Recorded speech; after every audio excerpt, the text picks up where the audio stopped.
wild ones to call, but let's not forget, looking at the top right of your screen at the live rankings, not looking too good for either team at the moment. We're into operator bans, though. Let's see how it shapes up. No huge surprise to see Maverick being the first one taken off the board. Well, they're keeping to tradition here, Des. That's what they got rid of last map as well. So they're just going to keep the trend following. And if you're Team Empire, you should know that that's what's coming. So it should be no surprise to you. And, well, they should follow it up with a Malusi ban in their defensive ban. How will they respond? The typical Thatcher ban will come out. And that's something that wasn't present in the last match. It was a Hibana and a Maverick ban. But either way, it's really not going to stint the attack. We've got so much to work with these days, operator-wise. Kaid will also follow. Not a surprise with a Thatcher ban. Nope. You don't really want to go into your defensive half and go, have to ban the Kaid. Right? You just got to get rid of it. Now we should see the Malusi Des, and instead, oh my, the trend is broken. They've changed something up here. This is good. Interesting.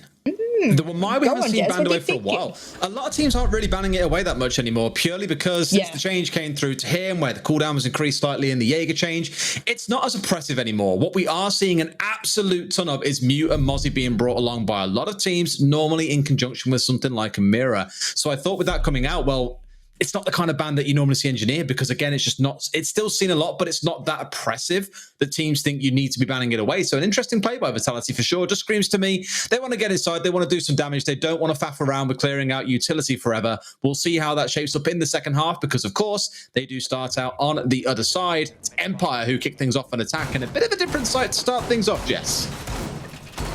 I really like teams that start on this particular site, because there's been a lot of strength on it. I wouldn't say every team has strengths on it by any means. Of course, it can be quite difficult if you don't have those power positions. And since that gym remake, and people are like, what, gym remake? Well, they just made the little gym weight section a solid backing, rather than being able to see and shoot through it. And so with that solid backing there, thank you very much. I believe it's Medics on the cam today. Shout out to you.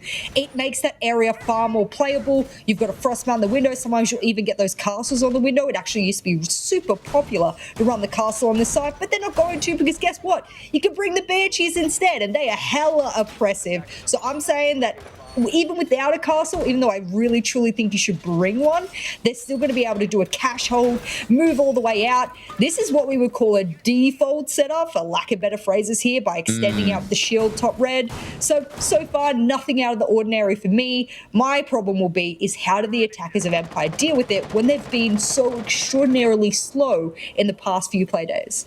It's always worth summarizing as well why we get these holds inside a CC. A lot of it being because you want control of that west window looking at a CCTV. Stops the attackers having control of the south balcony, meaning they can play on the windows of Master, as Medics is expertly showing you, and use that to really pressure into the sites. And we've seen some teams really fail to take control of CC, are then forced to push their way through logistics and through Jacuzzi. And it's such a one-dimensional attack that you see things like double C4 kills coming out of the hatch below Gym, for example. We saw that just last week. So taking this east side is essential. And what does that mean? It means utility has got to be committed. It means time's going to get consumed.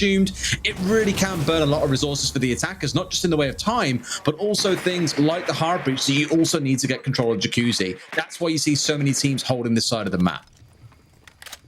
Well, speaking of holding this side of the map, they've also invested 2 reinforcements over towards Garage as well. I mean, that's a lot of reinforcements over towards Cash. I believe they've left the sidewalls towards Red soft as a bit of a sacrifice to being able to get those reinforced.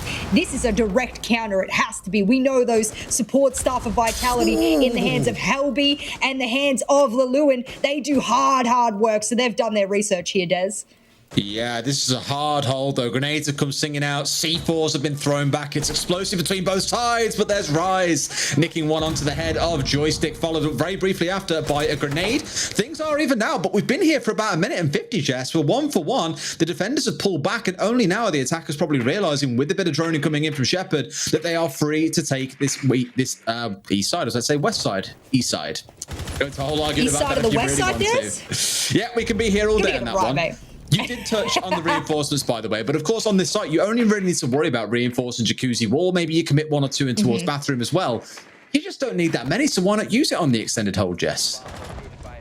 Why not? A lot of people use it on the red wall, but you don't need if you give it up after a while. And, well, you can see Shepard slaying those over to the wall, but they are going to be mute jammed by Cactus's mute jammer. That's a problem. You're down to the last 25 seconds here. You need to start stepping up the pace, Des, because all of that work you did in cash will be for naught if you don't get in and people is there to respond. And it's still completely for naught as well. We said about 1:50 got wasted out towards the east. They lost an operator in the process as well. They have nothing left to clear that mute jammer off the wall. This is why you go for extended holds and you waste so much time. Shepard does swing one back, and this is where it all comes down to gun skill. If you can collect kills, you can swing things around, but it's Rise to find a third, Cactus to close things out. Vitality showing exactly how you play these extended holds to such great effect. I mean, you could do a beautiful job, like I said, over towards Grudge, over towards Cash, but the whole purpose of drawing the attention of the attackers over towards there is, like you said, you want to waste time. So the beautiful little support players like Cactus, etc., can sit inside with their little SMG-11s, polishing them and going, you know what? When the attackers, if they ever get here, I'm going to be ready for it because they're just going to run straight in, give me a bit of a free kill, and that's exactly what happened. Rise did a really fantastic job in that first round, and you know, he's been sitting pretty, middle ground for his team for the most part. Good to see him stepping up. Nevertheless, it's only the second round now, and we're going to get a bit more of a taste as to what Vitality has to show us, but on the bottom floor. More conventional site, I'd wager. And you have to draw questions, I guess, against Empire there, committing all 5 members for a solid 2 minutes to go in for this kind of extended hold clear. Some teams like BDS before have basically got someone up around Jacuzzi Wall very quickly. They've rolled a grenade through the wall, they've opened it up and then moved everyone out towards the east once you've already dealt with that wall, because, like you saw in the last round, it doesn't become a deterrent later into the round when you know you can't open that wall up and you're a little bit screwed. You deal with that quite early on. A few teams do like to do that with walls like on the east when we're holding in CC as well, before you start thinking about things like Garage. But I mentioned earlier on, Jess, about how much Mute and Mozzie we see. We're not seeing a Mozzie, but we are seeing a very much off-site hold here coming out of Vitality. The way that they've also sort of given a little bit of redundancy to this huge roam that they're employing here is they got Cactus on the Echo, so if someone does come in and rush for the plant, there's at least a little bit of utility there to stop it and, slow it down and stall it so that the roamers can get back on a site in case of a rush. I don't think a team like Team Empire, who is usually very methodical with their clears, will fall for the rush. I would like them to. I would like them to employ what is the obvious counter to a huge roam like this, like Rogue did on the previous game, but it's not going to happen. They're going to do the full clear. They're going to use all their utility to try and do it, and they might just fall into the trap, the little spider web trap here that Vitality's setting of, come to us upstairs, we're going to waste your time again, buddy, and you won't even see our support players if you're lucky.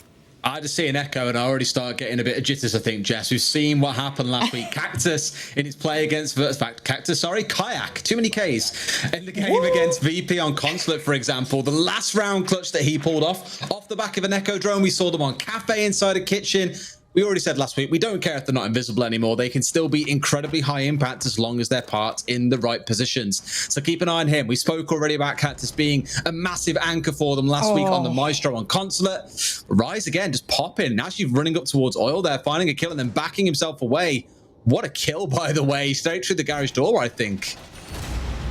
Yeah, I mean, considering he is the only operator that when you melee, it can make a huge hole in the wall. You make rotate, you make huge lines of sight. That's going to be a huge detriment, whether it's hatches, the windows, or just a complete line of sight out of a soft wall. You're going to get gifted, and Rise takes the gift very well. Katie looking nice and shiny for the moment. And as we're reaching just past the halfway mark now, things are looking dire for Empire. And I don't think it's going to be the Empire Strikes Back because they haven't even struck anything really yet, Des.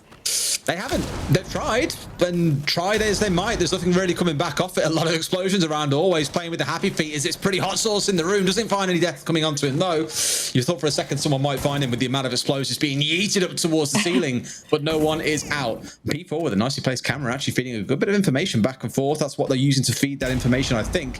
But it's what else they can find. They know that kitchen's going to be the point of ingress here because there's a sledge present, there's the floor being opened up, the hatch has been opened up as well. They've got all the right tools in place, but the problem is they can make it incredibly predictable, and they've still got a C4 to play behind as well as the Echo drone. 30 seconds remaining. You've got to start thinking about the execute now, boys.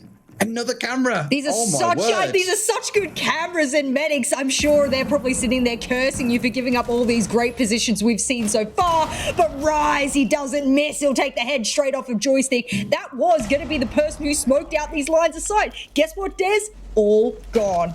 Absolutely gone to nothing. I was about to say 5 versus 2, but it did turn into 4. It's a 4 versus 1. Rise has done it again. Another triple kill in the round. He's hitting heads today. Bibu collects the last, but again, another 3K for Rise. 6 kills across 2 rounds. And Empire, try as they might, just they haven't got the push. They haven't got the gonads to really go for a push here. The gusto's a better word than gonads. We'll go with that one. Although both sound absolutely fantastic in my books. They're just struggling to really put an attack together at this point, I think. Vitality are shutting them down at every single turn. What is it with... I'll tell you what, if this is the way it happens, I lambast a couple of teams and they poor perform the next week, I'll do it more often. We get more exciting turnarounds that way. It's like the long term, like I do really short term caster curses. Like I'll say something and then they'll die instantly. And I'm like, I'm so sorry. I didn't mean to speak your name into existence. And then you'll do the long term ones. Let's play it like that from now on. Okay. You do the long term caster curse, medium to long term, and I'll do the short term ones. And that's how we're following. But that little bit of a flash of the blitz there, my most hated operator in the entire, operator pool there. I'm glad he gets 6 picked out because try as you might, Pengu tried last year to make... Shut up, Des. You don't even know where Split is on Theme Park, for the love of God. I'm not listening to your composition opinion. Oh, got him. Nevertheless, I'm glad it wasn't taken because Pengu gave it a real good go last year to show that you could viably take Blitz and you sort of use the smokes and make ingress aggressively that way, and it still didn't work for G2. So if Pengu, the Shield Master, can't make it work, I don't really think anyone can. So glad to see it gone. But we will go to CCTV, which I actually think is most teams' primary bomb site, or at least secondary from the bottom floor. So being the third bomb site for Vitality, I'm telling you, they know this map. Just got to keep on giving Empire the runaround, I think, and making them guess, oh, where are we going next? Where are these drones got to go early on? And in fact, look, finally, a bit of adaptation to the amount of info being picked up by Vitality. We've got the IQ on side. But the big question stands is, can you find all those cameras? Because you're not going to run around the entire map with the scanner out in hand looking for those cameras for the full 2 or 3 minutes. It's about the ones that you can catch quite early on, or at least in the area where you're trying to get early entry into the building, I think. And then maybe later on if you have time. But time has been something that Empire have not had consistently. Vitality challenging them at every single turn in the building. Well, speaking of time, this is one of those sites where you can give up a little bit of time focusing on that platform wall out towards that, what do they call it? The Kennels platform. Some people will call it Kennels platform. I just call it CCTV platform. Whatever you name it, it doesn't matter. Because really, if you do a garage push here, you get the platform over. Things can be in your hand pretty quickly. And it's really the only site where you can take a little bit of time. But doesn't really matter now because they're still working out how are they going to open up the wall? How are they going to make the ingress into garage here? And the problem is that when you go below with the Ash, okay, you can push back that bandit trigger, but what else is going to follow there? You need to be careful. And well, Rise finally goes down. The bandit trick, however, he is not dispatched of properly. Manages to get one wall covered up at least, but sadly it is the wrong wall. We saw a couple of teams when they come to open this wall, they get the A-Salms on one side, the Thermite on the other. You guarantee at least one will go off in that case. And here they've done enough to be able to get it opened out. Unfortunate for the Bandit to take out the wrong wall. Now that's opened up, they can rotate and look for a second angle of attack, because very commonly when you're on this site, you want to have at least 2 angles of attack. You want this east platform, you want garage. Sometimes you just want to rotate everyone over to construction and go for a push into cash, whilst leaving one person on the rappel out towards the east platform. Not quite sure what the plan is for Empire. Looks like it's going to be garage, but that means they've got to commit all this utility to unseat Cactus. They are trying to cook the ADSs, but there are no grenades following. Instead, Stuns will be the one. They want him to peek so that he can be shot, but instead, he'll fire back onto the head of Scyther, and Joystick across the map will get his own, but that's not the intention here. They wanted to shoot him, and finally, they get the trades they need, and, well, this is a much quicker round, but not by much. Only 30 seconds left in the round. Much better by Emperor. Admittedly, Joystick doing work for a double kill to come through, but P4 sitting far back, taking the long-range kill first into garage. The second onto the aggressive Joystick is now in a 1 versus 2. Knows the Zophia's to the right-hand side. Goes round for the spray, but shoots the wrong spot. Dan collects the kill. Empire will show this is not going to be a total rollover like the last game. 2-1 now the scoreline. That's a close one. It's not very convincing, but it's a round win nevertheless. And that's what you want to get you into the mix. You want a little bit of momentum on your side. And I think it was Vital. I want to keep saying Vitality. All of the teams that start with V, it's just absolutely crippling me mentally. Virtus Pro, last match, you saw that they took a timeout after 3 rounds lost in a row. That's generally the threshold that most teams and support staff will take before they need to start stemming the hemorrhage and just going, stop now. We can't keep having them flow with their momentum, so we'll put in a tactical timeout, which has been added as of this season on the online sphere, and we can roll with it. They won't need to now because they've won that round back. If they win the next one, it's an opportunity for Vitality, for example, to throw a tactical timeout when they feel the need to. So there's a little bit extra here and there we've got to play with as well here, Des, and I'm loving the freedom that teams now have. It's always that question of what you do or when you employ that, bearing in mind you only get one. And many people will say, many coaches, players will say that's always brought in when the mentality is collapsing. When players are arguing, when they're bickering, when no one's listening to the IGL, when things are genuinely in a state of disarray, that's when you pull the coach in to say, boys, come on, snap out of it now. I can't give you an individual strat to go and win, for example, but what I can do is get you reset and get the IGL back in control. That can have massive impact in a game. We saw it actually over the last couple of weeks, the number of times that a team was down 0-3, 0-4, and then suddenly they have the tactical timeout, they have a chat, they come back into it and win the next round comfortably. It can lead to massive swings that can save or lose games. Absolutely. Something that we haven't really highlighted, and a lot of people who don't watch comp games consistently will just be a little bit questioning, is the consistent Frost play from teams. I love it. You get the shield, you get a great weapon as your primary, almost one of the strongest SMGs in the entire defensive lineup that is an automatic weapon. And you get, the Frost mats to deal with as well, which are both area denial and, DBNO opportunities. So for me, Frost is a great operator. Shield probably is why most teams will take it alongside the ITA secondary that was added, but that's why you're seeing the Frost coming out. And I'm glad that now Empire are dealing with this wall, because that's where the reinforcements were put on purpose. Because if you watch previous Empire games on Clubhouse, they'll always use this angle over towards CC door. They are committing 5 over here once again, mind you. Drones in and around, finding out what the hell is going on. They had the right information now, knowing that Bibu is top of red. Rise is currently sat inside a cache. But it's a much more cautious setup from Vitality, almost like they're aware they don't want to hold it for too long. That C4 was almost perfectly placed, but Scyther a little bit too far back. And with that utility committed, I imagine now is a good time to think about pulling back. We've already seen Rise dial back a little bit towards the door. It looks now like Bibu is going to join him. They're happy. How much utility have they drawn? Flashes, frags, a smoke, the Selmas, all 3 done and dusted. That has been a great roam for Vitality to waste a minute and a half, all of that utility without losing a single man. Fair play. It was a tiny, tiny adaptation by having 2 ADSs over towards red rather than the 1. And they adapted. It's sometimes it's just adding that one little piece of utility. It's the small things in life, isn't it, Des? And I think you know all about that. But but nevertheless, adding that extra ADS on the top of red, that is just so much lost for Empire. And I mean, time's one of the things that they're struggling with the most. You don't also want to be down on utility. So good to see the IQ being brought in. We criticize the APAC region for not using it enough, but EU has always consistently brought it out as a clear adaptation time after time. Some teams lean on it quite heavily. I mean, whenever I think of old G2 back when Pengu was present, they would often lean on the IQ as their kind of shot calling mechanism. Old school Secret would do the same. Meep, very, very vocal about the use of IQ and what you could do from the roof of a building to guide your team on where gadgets are, the right way to attack, so on and so forth. It's more than just a gadget scanner. It's also a very useful tool to shot call the team around the map. Speaking of shots, we've got about 15 seconds left and 9 men left alive. There's going to have to be a lot of shots in the dying 10 seconds. The push coming out. Shepard in the same spot as before. The spray comes through. I thought it was going to be a team kill. There's 2 on the deck, but they're going for a plan. He's on the ground like a snake. Can't win it out. Shinka gets him down. Gets the diffuser down, but sadly, Scyther swings around at the last second to crush Vitality's hopes and pull the round over for Empire. My God, was that down to the final few milliseconds or what? I'm going to have to go back on that one and absolutely put it in 0.25 speed to see how quickly he had to shoot that SMG-11. I mean, maybe if it was a slower fire rate weapon, he would have lost. That's how close that round was, and it came down to that dying kill.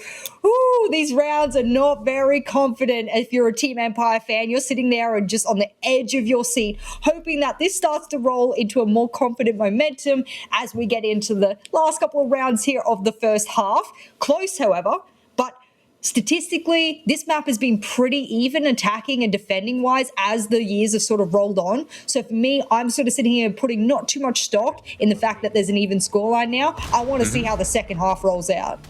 I always tend to give, when the meta changes significantly or a new map comes out, you give it a stage of pro play around the world, APAC, LATAM, NA, and EU, to see what the general feel is going to be. And I think a lot of people have alluded to saying, the game probably is going to start being quite attacker leaning now. You know, a lot of teams can bring along 4 frags, for example. The Iana's super strong with the Gun 6-2. Everyone was kind of saying, whoa, are we going too far here and giving the attackers far too much? I don't think so. I keep on saying that the last couple of weeks have been some of the most enjoyable Siege I've ever watched. I think it's really aggressive in a way. It's not slow. It's not a massive utility burn the whole way through. Everything feels meaningful, which I think is what gives it such joy to watch. So give it another step, give it the end of the stage or so, and then we'll have an evaluation of how a lot of maps are leaning. But I think I'm with you where a balance on Clubhouse feels about right at the moment. Well, it's a very enjoyable spectacle, and unfortunately, I think Team Empire is thinking back to the old Empire that it was, and it's not able to speed up and use all of the effect that the new attacking meta has for it. So that's what I'm thinking when it comes to Empire. I'm like, damn, you guys, you're in a new meta here. Catch up to it, boys, because you look like you're playing the old Empire way, and that doesn't really fit into this meta. Nevertheless, our boy Rise, I'm glad that we're sort of getting a little bit of a spotlight onto him. And I know that Medics is hearing us. He's had a great fragging game, so if we can get a little bit more onto the man himself as he starts taking those fights, I'd love to see what it is he's doing mechanically, which makes him superior towards VP, or rather Team Empire as they currently stand. And Medics asked me which one. I'm talking about our man Rise. Medics, please highlight him when he's getting in a gunfight. We got to see what he's doing to get all these frags. I mean, it's been a couple of rounds and he's done nothing. 2-3Ks start off and then sadly can't quite continue it into rounds 3 and 4, but they are rounds that Empire won. It's when Empire have kind of warmed up a little bit and are starting to get more of a feel for it, maybe. Here, it's more of this kind of aggressive style coming out of Vitality once more, that they look to be seemingly everywhere on the map. They had the Jacuzzi wall reinforced. They've got a couple of players out towards the east. Let's not forget, we are playing the basement sites here. So again, Empire are probably starting each and every round and just being like, another full map clear, really? All right, fine, let's just get on with it. And they know that there is a lot to do, but as Vitality has shown, Empire leave everything until the final 15, 30 seconds or so. That's when mistakes start happening and when it's quite easy to capitalize. Well, the proning suffered before for Vitality, and they've spotted him right out. What are you going to do, P4? You're going to have to challenge onto this one, buddy, because there's no rotate out. Hatch is reinforced, and there's no other way that you were going to escape. They're pinching him from the freezer, from the window, from the door. If he can get at least one, this is going to be huge. Using the C4, absolutely the play. He'll get one for the freezer and one for the C4. And he absolutely is making it work over in Kitchen. He's cooking up a storm here, Des. That could be 2 kills, maybe even 3 if they push him for this one. He got one down. He's found it as well. Is there another one coming? I don't think there is. They're inside a bar, but he has still got always down on the deck. He finally gets collected, but 2 kills and about 45 seconds wasted. That is massive from P4 inside a kitchen. When you're under that much pressure, I tell you what, you got to deep fry something, my man, because he was not getting out of there alive. He had to make some impact. Yes, he did, and that's going to be huge here. Do I think this ends in just an old Vitality rush in the last 10 seconds? Hell yeah, I do, Des, and I'm all for it. Oh man, it's going to have to be Scrappy that are dropping in with 10 seconds to go. I always say no mistakes can be made, and the mistake was made. Shinka inside of dirt. Dan trades back, but there is no time to go. Always has got it all to do. Doesn't have any chance because the clock hit 0. Vitality take round number 5. If you want to see what a scrappy, aggressive Clubhouse looks like, this is one of those games you want to watch back. Yeah, go back on it, slow it all the way down. I mean, for Team Empire, they've slowed it down too much for me, Des. I know we have said it Playday 1. I know we said it Playday 2. I feel like we're just a record on repeat here for Team Empire, is that we're just saying, you're too slow, you're too slow, you're too slow. It's not even that old Team Empire did this and they were slow and that they were methodical to the point of needing to execute in the last 15 seconds, something's wrong. It's almost like I said before, they haven't adapted to the new meta and they're just keeping things really methodical to the point of just missing out the fact that the time is a problem. I'm worried that this is just going to continuously be a problem. They're good with their early and mid round, and then it's just like time just undoes all of the excellent work they've done in the early and mid round. What's the point of it if you can't make it work in the late round and execution? I will give to Vitality, it's been some excellent defending so far. Empire, though, do still have those 2 rounds. One of them coming by a last-second shot, as we saw inside of the bathroom of gym and bedroom. It was very, very close, but it's still 2 rounds. And if they can persevere here, go through into the second half, even with 2 rounds on the board, I wouldn't be too worried. What's always important to remember about this game is the positioning of both teams. They're both currently sat in 9th and 10th with 1 overtime loss and 1 flat-out loss. They both have a single point. They are the lowest 2 teams currently in EUL after 2 days, and yes, 2 days isn't really a whole lot to go by, but it tells you something. This is that scrap for the bottom side of the table that both teams have need to make rapid improvement. I think so far from what we've seen, Vitality have got a really good shot of being one of those teams that have made that rapid improvement. They did look good against BDS on this map. The question then stands, is it just Clubhouse they look solid on? Because last week on Consulate, very different story. You know how we said they added an extra ADS to top red to deal with the fact that they had only 1 flashed it last time? You know what they've done now? 2 ADSs and a Syria game. Not just the fact that they'd already adapted the previous round to make it even more reinforced for the red, they've added a Syria gate instead. Well, you don't necessarily need a shield there when you could just play mid-red behind the barrier, or you could rotate into cash. So really the shield was so that you can aggress. But if you're just time wasting, you don't need the shield. You got the Syria gate. They have to cook it some way. Yeah, I was going to say, it makes me nervous if you're playing halfway on the stairs because you have to run across, and if someone's on window or just pushes in from the breach, they see you, you are not safely getting across into cash. You are screwed. That's partly why I like the shield being in that spot here. So I imagine as soon as there's any kind of pressure, he's going to peace out. That's exactly what he's done now. As soon as that Sorry gate got pops, he was like, I'm done, guys. I'm out. Peace. See you back in gym and bedroom in about 60 seconds time. I mean, you waste half the round, and the only damage you took was Shinka, who unfortunately got his toes sort of popped around by the drone hole, and that was early in the round. That was unexpected. That was through no fault of his own, really. So you've actually done a really good job. We're going to keep saying this. Vitality is doing the stall method.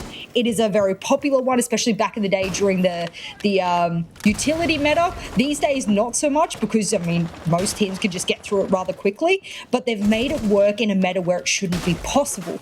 I'm loving it. I think it's working really well. Do I think Empire now have sped this round up? Yeah, but there's still surrogates to work with. There's still side to work with. Is Jacuzzi Wall even open up, Des? I have too many questions. I always talk about it, whether or not you open it early or late. And the thing is, whenever they haven't attacked this site but other sites, they have rolled a grenade under the wall, they've opened it up with a Selma, and then gone on to get on with the rest of the round. Again, they're leaving it very late in this round. They do still have quite a bit of utility up. They've got the Habana, for example, that can go and get this open for them. But if there's a mute jammer on the other side of it, they've got 2 frags this time. They didn't commit them towards red, so they're learning. At least they've still got those to make use of. Fair play. Well, now that the time is dwindling ever so low, you can see Danny wants to rotate down. Maybe he wants to do a push-up, you know, the main stairs to get a pinch happening. But this is deja vu. This is not the time you want to be rushing in for, because those SMG-11s at close range will shred. And Scyther is struggling to make the Logi work here, Des. All of a sudden, they're just going to walk into a death mine. This is not Empire at its best. Imagine a C4 sailing out now. They'd all catch it on the ingress. And unless this plan happens, well, it's going it's going to be the Ash that makes it work. It's all up to Rise. It was all of the Ash plays there, and always he collects that round single-handedly, because if he wasn't there to pick up that player inside of Showers you just saw there, that plant doesn't go down. That absolutely is a round that you could probably screenshot about 5 seconds prior to the end of it and be like, yeah, who wins this round? And no one would have said Empire. When you've got 2 players rushing to sprint and vault over secret wall, you've got one, well, half wall at that point, I guess, given it had been shattered to pieces, another one charging into the hallway. You just think there is no way they get away with this. It's going to be an easy hold down left mouse button, Vitality win the round, it's done. But somehow Empire, 2 rounds in that half, this could have been 5-1, but 2 rounds in that half, they have taken back from the jaws of defeat. They sit at 3-3. Vitality in shambles at this point, I imagine, thinking, my God, we should be so much further ahead right now because their defenses were good. But Empire have done enough. You know, you said this last week about Vitality, is they dropped silly rounds. Silly rounds that they had it almost the entirety of the round, percentile-wise, statistically it should be theirs, utility, man advantage-wise, however you want to damn put it. Those rounds should have been Vitality's last week. They lost because of it. Are we going to see the exact same repeat here where Vitality in all of their fundamentals look great and then they just let it go in the last second? They just poofs in front of them like a magician, and you know, you get the rabbit in the hat kind of thing, but in reverse, just gone in front of their eyes. And that's the hardest defeat, I think, when you know that everything was a possibility for you and you just drop it in the last 5 seconds. Ooh, I mean, okay, so there's something to take from both teams. Empire a little bit slow on the attack. Vitality good with the defense, but the kind of end delivery was a little bit poor in places. Ultimately, it's cost them a round or two there that you would wager they should have on side and be up 5-1 here. But the scoreline sits at 3-3. Empire now gets to show us what their defenses look like, and they're starting out like a more conventional team here, Jess, on CC. Yeah, a little bit closer to home, at least when you're thinking about how the meta is on Clubhouse since its remake. So for the most part, I mean, Vitality shouldn't struggle with this. Should be able to predominantly get open garage, the platform where you can see people droning in out to see what the big setup is behind the wall. They themselves employed a bandit trick. However, on the side of Empire, they don't want to do that. They're just going to put a Surrey gate on it. They're going to let you open it up, and then they can deal with the efforts afterwards, making sure that by throwing a concussion through, no one can bandit trick, but there's no bandit there to be able to receive, and that wall will get open smoothly. This is a very different strategy to the one that Vitality put up on their defense. I'm wondering how Empire are going to deal with it, because Vitality is not the old Vitality anymore. They've got time to work with. They have indeed. 1:40, and you speak there around that saying the old Vitality. For those who don't know, Vitality were always regarded as a team that were arguably the slowest of a lot of major regions. They always left things until the last second. It was very methodical, sometimes to the point of pain, and could cost them rounds as it came round to the dying second. So hopefully there's a little bit more pace here. And knowing what our temper used to be like, of course, where Shinka and P4 came from, I'm thinking there's going to be a little more zest in this team now, a little more drive to get things done in good time. But of course, that depends on how they handle the setup coming out of Empire and how quick they can adapt. What worries me is teams, and we've seen this throughout all of EUL, so I'm not criticizing Rise here at all, but they stand there and they hope someone peaks. That's not a viable strategy. You've got to force them out. You've got to absolutely use everything in your arsenal to make them stand up and get out of position, or use a grenade. A few Empire players, whether or not mistakenly or through peeking, have had their health drained considerably. Joystick, not sure how many smokes he's got left to play with there, but he needs to be ever so careful. Got to dance around with his life to be able to deny the plant. And Rise, he'll be able to get that beautiful grenade I said before. You gotta force him out, and a grenade does just that. Force him out, he does. It gets him into a spot where it's a 4 versus 3 for Vitality with about 25 seconds to play. They have the numbers but don't have the clock. I always say that clock becomes the 6th man for the defenders the closer it gets to 0. Pressure coming in, but still sat a bit further back. The C4 on the side of Shepard here. If he can bring out a big deny, it could be huge, but I think he's currently in completely the wrong place. Knows that he's on the wall, but doesn't expect the guy who's down outside. I thought the C4 might do something, but a little bit mispositioned. Shepard's all alone. Does get one as a nice drive by onto Rise. He jumps out the window, but I don't think he'll be able to collect these final 3 kills in about the 20 seconds required if he wants to be able to get this defuse off. He absolutely shall not. Vitality with a pretty clinical execute. Empire with a pretty clinical defense, or an expected defense, I suppose I should say, but just couldn't quite execute it the way you'd like. Good execution there. You know what actually saved them is that a lot of teams are now deciding not to plan default next to bomb chassis. You know why I like it? Because it is very difficult, unless you have a C4 prepped over towards red, to be able to stop the default, or the new default rather, next to corner of breach. And I like that plan because, okay, smokes are always going to be prepped by the support player to be thrown over CCTV shelf. Sometimes you don't even know the plant's going down. You can hear it, but you don't know the exact position. You might not have the intel to work with. Me, personally, I like that plant. We saw, I don't know which other team was rocking it last play day on Clubhouse. I'd have to go back back through my records, but we've seen that plant become rather popular, whether it's through scrims, whether it's through just people identifying that there's too much predictability in the default plant spot. That's probably going to become the new default, and I'm liking it. You're thinking of Secret versus Trainhard, I think, from last week, actually, and you are correct. When they did just nick inside the east wall and get the plant down, C4s came swinging out towards the fault, towards the south side of the room, and it was like, oh, well, I guess we're screwed. Like, they're not there, and we're not going to be able to stop the plant going down. Unfortunate. You are correct, and maybe that is going to be the swing that we see, the meta change, dare I say, for plant positions. There'll be a counter that gets developed. We'll find out what it looks like over time. And this grenade through smoke, pretty impactful to say the least. Clearing the player off window, can't see through the smoke, so can't kill him. And Scyther's just dead as a donut there. Nothing to be able to achieve. Down he goes. And Vitality, for now at least, pulled themselves into the lead. Well, the scoreline has shown it is a close game, and I felt a little bit sided towards Vitality's performance, especially on the first half, compared to Team Empire's. But now that Empire's on the defense, there's a lot more they can do, and not to say that this map is particularly defender-sided. I think even over the NA finals, it was much more attacking-sided, even though the numbers have evened out since. And for me personally, I want to see a bit more panache here from Empire. You said before the gusto was missing from other teams. Well, I want to see the gusto from Empire now. They're not going to be stalled out by time and having to execute. They're the ones imposing that time criticalness.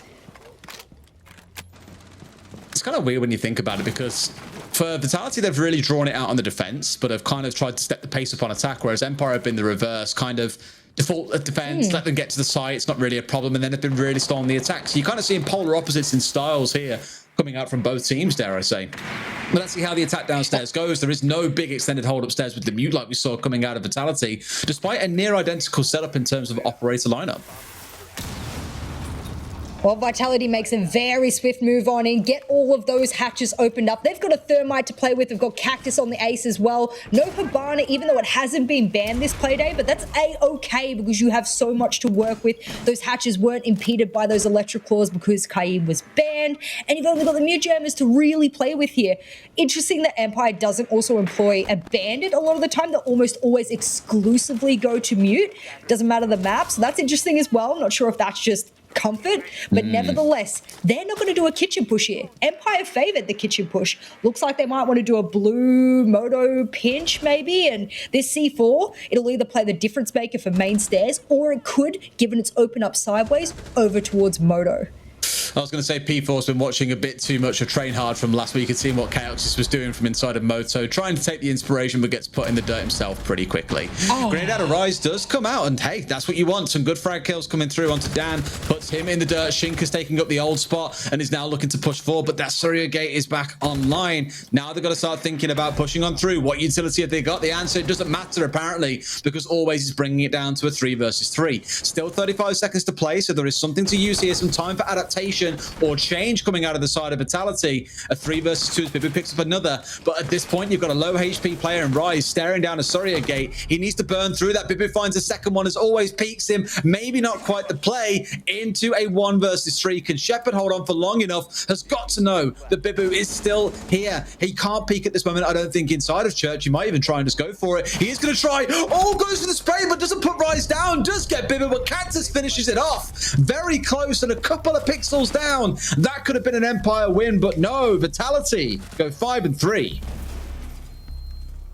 What a shame. The SMG-11, there are not a lot of bullets to play with there. And when you're a support or a support flex player, you've got to be very, very aware of conserving that ammunition. When you're in a 1vx position, you cannot do very much with the SMG in long range. You're going to get 1, max 2 kills out of that one. And well, that's why it ends in that particular scenario. But we're having a quick little timeout. And I believe this is for Empire. As you can imagine, unfortunately, they weren't putting the rounds on the boards they wanted. And now it goes the direction of the person who called the timeout. It did do that before. See, I actually raised this when we were doing APAC, right? Because the countdown was in orange. And I was like, yeah, but the background of APAC's also orange. Like, stick a little tag above the team name saying, oh, tactical timeout. What they've done is given it a lovely sheen effect. I love it. The small little details. Beautiful. I do love it. You see that is Empires. You only get about 30 seconds. It's like Countdown, right? We could sit here with the Countdown music playing out at the same time. I don't know if you know what Countdown is, Elevator Jess. music. I'm assuming that means you don't know what Countdown is. No, I prefer the elevator music to whatever you're probably going to pull out some UK massive show that no one else resonates with. So no. This is what, to be fair, I should probably watch. I was about to burn myself here, but boomers watch it in the UK. Yes, I don't watch it. I don't know why I don't. Maybe I should to really fit with the program. But it's like you have to make a word. It's like a word jumble where you get a bunch of letters. You have like 30 seconds, and there's a really telling countdown. Yeah, exactly. I know it. You do know it. I'm a boomer too. I do know it. Welcome, Jess. We'll have some great times in Paris watching Countdown together in the evenings after a show. I can't wait. I hope the sarcasm was dripping from my voice there. But let's go into round number 9. Vitality currently at 5-3 and are looking like Rogue after a poor performance from last week to potentially bring it back to a win and reignite their chance to get towards the top 4. I keep on saying it, but as of next week, we go into 3 play days in 7 days. If you are on form today after having a poor last week, I think you've got a pretty good chance of picking up a win or 2 in the next coming weeks. Absolutely. And well, we'll see the DMR come out for Scyther here. He's not going to rock that Roni. Instead, he's going to have the DMR. A lot of players have been arguing as to whether the DMR is better, whether the Ronis are better, a little bit of composition to take on a Rooney. I think it's all personal preference. If you can hit your shots, take the DMR. It packs a punch. If you prefer to have those high fire rate and sharp headshot machines that you can get out of the Roni, sure, do that as well. What I'm interested in now is, can Vitality keep the pace that they have been having on the defense? You saw them taking the fight straight up to the attackers. Can they do that on their attack? Drones have been zooming out. They've been getting hatches open really early. Things look positive, but I'm wondering whether or not that can stay, because they're in a good position to prime themselves for a match point here. Sorry, Jess, I was just taking notes there about what to play when I play Rooney, and I can confirm I cannot hit anything, therefore I'll be playing with the Rooney. Thank you very much. There you go. You're very welcome. Make sure you have the angled grip, though. It has no recoil, so you won't struggle with that. No worries. Excellent. Thank you. Oh, this is why we have you on the show, right? This is why you get a coach involved, because they can tell you what guns to use. I just click and point aheads, dude, and hope people die. It doesn't always work. Actually, doesn't always. Very rarely works. We'll play on that. Let's go and see what the pros can do. They're much better with the gun than I am. I guarantee you of that much. One thing that I've always loved, and I think it was a conversation about a year ago rather than like now, but Capital and Zofia together, how much utility do you want stacked on 2 operators? Between them both, number of concussion rounds, firebolts, smokes, impacts, claymores, hard breach.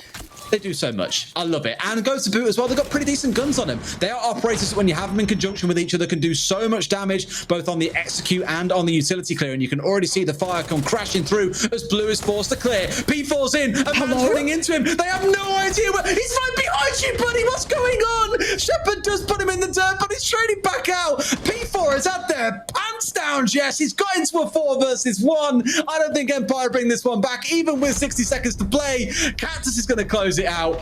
Woo! I love the craziness of it all. Woo! Sheesh! My goodness! P4 said, "This is my playground, get out!" He just ran on in and absolutely decimated the side of Team Empire. They didn't even know what had hit him. It wasn't even until the mute turned around and went, you're not a teammate. I guess I better shoot." I was shocked. And you know what shocked me the most? Is that Team Empire probably didn't expect it, because they had set up for the long game, and Vitality said, "Stuff your long game, I want insight," and I want insight just after the halfway mark. You know what? If I ever see Team Empire get to the site in that timing, I will buy you 5 beers, Des, because it doesn't look like Team Empire can ever replicate the attack we just saw there from Vitality. I would be surprised if Vitality even walk away with 1 point, or rather Empire walk away with 1 point against the Vitality this fierce. Well, I guess Jess is never buying me 5 beers then. That's a bit sad. However, you're not getting 5 beers. I'm not getting 5 beers, Jess. I've accepted that now. I've resigned myself to my fate. There is never going to be any beers coming from the GOAT. Anyway, here's a replay of how that one shaped up. The distraction of the Zofia and the Capital coming in. They just had no idea. I think slightly unlucky that Scyther turned away when he did, because when he turned away was P4's point of entry. He walks in and gets 3. And I think at this point, Shepard still had no idea that he'd ran into the room. You must imagine how chaotic the comms are going, right? Oh my God, Capital's coming, Zofia's coming. 2 else are dead, what's going on? Oh my God, he's in front of my face. And before you know it, he actually does die. But by then, the damage is done. P4's got a 3K. He's won the round for his team. That's good, I suppose, thriving in chaos coming out of Vitality. 6-3. 1 more round, and they take all 3 points. They elevate themselves into 4th place, as the signs at the top right of your screen are telling you right now. What a glow up that would be after last week.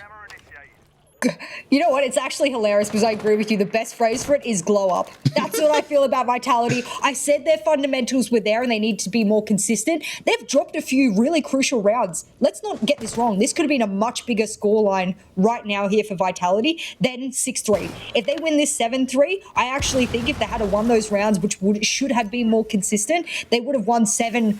I think there were 2 rounds they dropped unnecessarily. That's a huge scoreline against a team like Team Empire. It's not like we're talking about old Rogue last stage. We're talking about Team Empire that usually sits middle pack. They won the damn major, ladies and gentlemen. This is not a team that can't do great things. I don't know what to say. Vitality looking hot.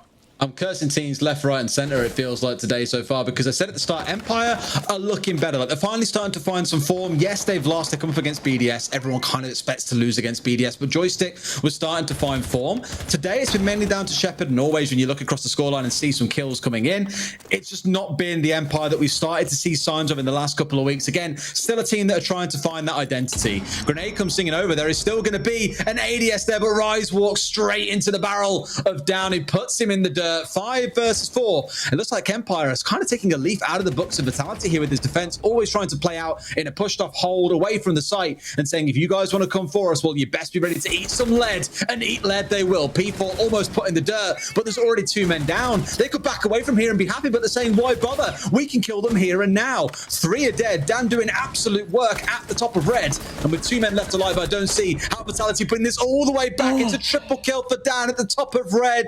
Vitality maybe not around, so remember, we could park this one under the rug and just say, forget it ever happened. Let's focus on the happy memories, because Empire, by the looks of it, are about to bring this up to 6-4 with a flawless round in the offsite hold.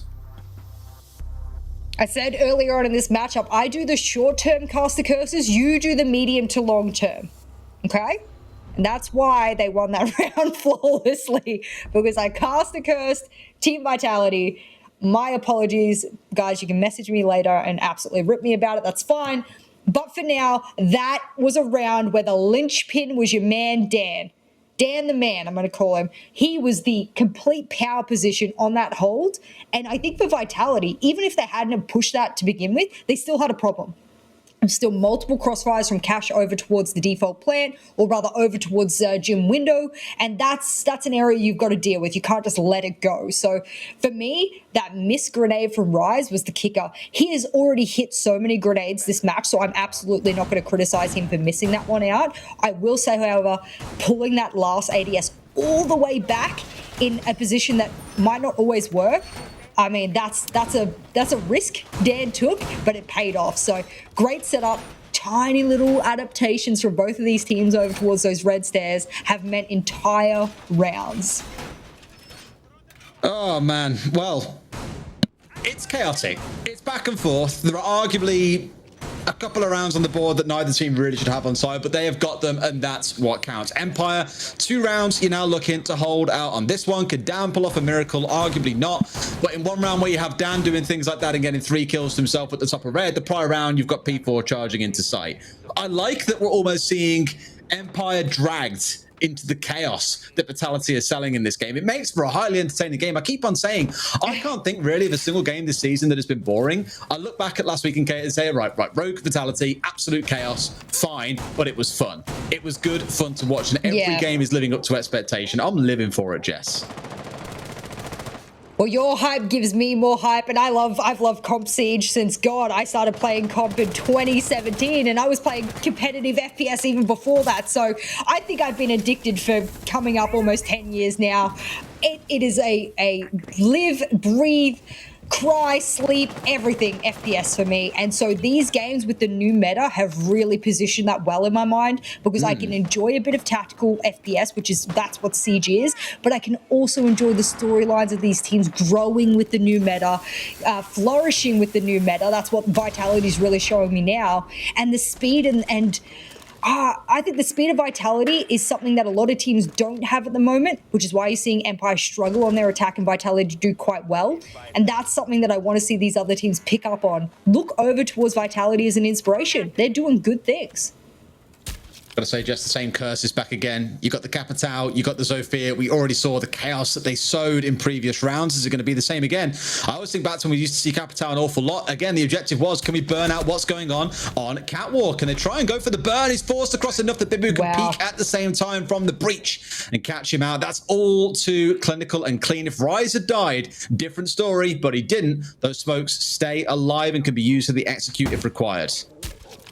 There we go. Rise has been the ultimate flex frag player, whether it's using his frags on the sledge or whether now that he's adapted to take those flames to better utilize it onto the rafters. I mean, he is the player that has the game sense and the experience you want in a player, and it's coming out to shine. Empire are trying to respond with aggression here. That's why you're seeing these jump outs. That's why you're seeing them all floating over towards construction. They've lost a lot of control over towards that garage area, so instead they want to go below. They're thinking about the flanks, but there's already preset drones there, of course. They're not just good with utility, they're good with their intel. They are up at a point where they're thinking about the execute with 40 seconds to play. It's quite a while, and here we go. It's going to be a default plan coming in, but guess what? He a face full of smoke. I haven't seen that one before. Always tries to run below, I believe, to go for the C4, but gets shut down by Shinka, who was covering inside of stock. Good spot to be in, and Joystick is looking to try and go for some contest. I don't think it's going to happen. It's a 5 versus 2. Another smoke comes out. C4's in place, does get one, and I think this is going to be it, Jess. It's a 1 versus 3. Shepard with nothing but a dream to stop, to keep him going here against Fatality. They're going for a plant once again. There's no C4. He's got to go aggressive. Surely it's coming. Swings out on the hack. Actually gets him as well. No, the last guy. Shepard brought it back. No, touched it for Empire with a knife and a kill. What a drive-by out to the balcony. Keeps them in it. 6 and 5. We keep speaking about nicked rounds. Empire have gone and done it again. No, I refuse. I refuse to believe this man just drive by. The man on platform with an SMG-11 fell into the trap of having no ammunition again, but this time he's in melee range. Oh, my heart. Oh, God. Oh, Des, what do I do? Woo, sheesh. My goodness. This season is testing my heart. How do you still have a voice after the past 2 playdates? And the temperature in my room. Like, I'm honestly, I've got lights turned off. It's getting that warm, and I'm now just like, someone help! it's too much. This is why I need a haircut. The mullet needs to go. I can't do it. I'm having a drink. You talk. You just talk. Yeah. Come on. I just want to giggle in absolute fantasticalness over what just happened in that round. Thank you for the replay. Rather than me talking, let's just see exactly how this round was clutched out. It was a 2v4 turning into a 1v3 for Shepard, who already was on 11 kills. And then the knife, quad kill, no seconds left. Even if they had have taken the engagement, I mean, I still think at that range, shotgun would have won out absolutely. So at the end of the day, the clutch meister of Shepard comes to save the day, but does it propel us into an overtime, at least securing Empire 1 point and me owing Des 5 beers? Well, that might be very possible. Oh, I mean, we both sat there and said, I'm not getting 5 beers, and we both honestly, we need to stop talking. We're just cursing the living death out of this at this point, is the way it's starting to feel. Oh, well, let's see. At this point, I really don't know what to call. Overtime could be a thing. Rise finds Dan to kick things off, because why not 30 seconds into the round? It does start things off in slightly emphatic fashion. We're back to having the sledge on side in this case as well, not the Capitals we've seen previously. And looks like Scyther looking to cause some trouble on the alibi. Another pick that we don't see get picked up all that often. Joystick almost put in the dirt. You spoke about seeing a castle, Jess. Guess what? You're seeing one. Well, the castle's going to do not very much when the guns of Vitality are absolutely ripping through the Empire players. They're trying to fight fire with fire. There is so much momentum on the side of Vitality. Even after losing that 1v3 clutch with 0 seconds left at the end, that is something that should stint your momentum, your mentality, and it hasn't. If anything, it's lit a fire underneath Vitality, and they're saying, this is enough. We've given you enough rounds. We're done with this. We're coming in hot. We're coming in strong. And that's why you're seeing the 5v3. Make it a 5v2 for the trouble, Des. And all of a sudden, I get to keep my money and beers unless I have just last second cursed it. Oh, my word. It's going to come down to some kind of craziness in this final round. Shepard's looking and saying, boys, do I really have to do this again? Sadly, buddy, yes is most likely the answer, unless Joystick can weigh in with a couple of kills of his own. 5 versus 2, a minute and 15 to play. I will say this now, and I hope I don't curse it. This is one of those rounds that you look at and go, there is zero chance the attacking team lose, unless there's some kind of magic that gets pulled out by Joystick and Shepard, 2 players that are probably as old as the game itself. They find one. P4 is already down. The blue pings come through. They make it a second. Now Shepard has got to ace clutch to take it through to overtime. The plant is going down. Rise, 12 kills to his name. Shepard sees one at range. Can't finish him off. It's only a UMP. Gets shot by Bibu down the long corridor. Vitality will close it out at 7 and 5. But my God, did they just take us on a magical carpet ride to get us to the end. You can see Bibu screaming to his team right now. That is a win they needed. Extra points on the board. And did you say that's a top 4 position for these boys who were highly criticized when they come zooming into this first stage here of this season? Well, I think that's going to shut the haters right up. This French team showing they are here to play. And that might mean there are at least 2 French lineups in the top 4, if you include BDS in there, depending on their performance today.